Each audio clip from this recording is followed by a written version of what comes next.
You might literally be losing marks right now without even realizing it. How? By falling into a trap hidden deep inside your exam paper's command words. If you're sitting the Cambridge IGCSE Additional Math 0606 exam, standard revision just isn't going to cut it.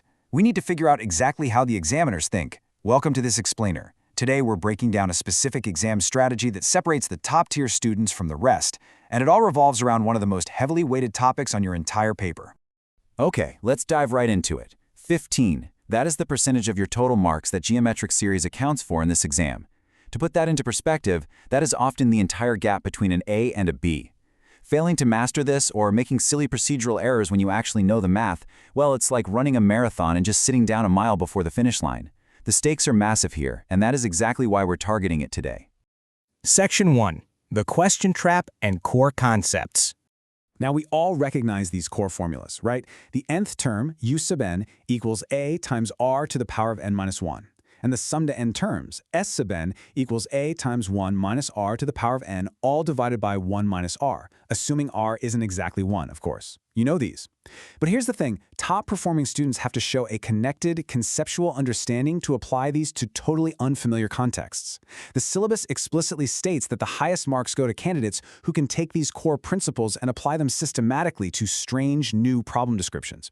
You absolutely have to be able to transfer your knowledge. Section 2. The Universal Procedural Framework. So, how do we secure those precious method marks? Well, this universal framework is absolutely crucial for structured calculation and proof-style questions. Step 1. Read and deconstruct the text. Step 2. Select the correct analytical method. Step 3. Show your steps with crystal clear working. Step 4. Check your accuracy. And finally, Step 5. Present that final answer in the exact format they asked for. I know, it looks incredibly simple, but honestly, skipping even one of these steps under the pressure of the ticking clock is the #1 reason candidates drop marks. Contrasting these two approaches really makes the difference pop.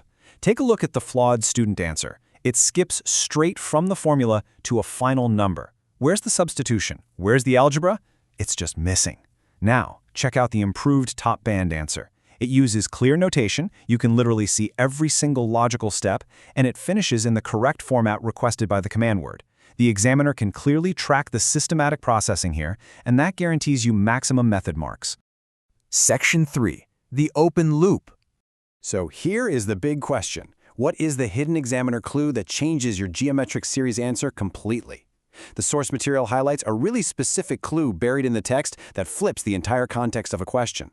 But let's make sure our framework is totally bulletproof first, so that when we do spot this clue, it becomes glaringly obvious. Section 4. Deconstruct, solve, evaluate. To spot those hidden clues, we need to elevate our thinking to a higher order sequence. First, deconstruct. This means extracting the relevant data from the texts and tables provided. You need to identify what A and R actually represent in this specific real-world context. Second, solve systematically. Execute your analysis using the formulas with clear notation, breaking it down into logical steps. And third, evaluate. Actually verify your results and check the reasonableness of your answer. I mean, does a negative ratio make any sense in a question about physical distances? No way. You have to constantly evaluate your evidence. Section 5. Principal Examiner Warnings. Okay, here's your rapid-fire checklist of the top 3 devastating mistakes candidates make, straight from the examiner reports. 1. Using the wrong approach for the context.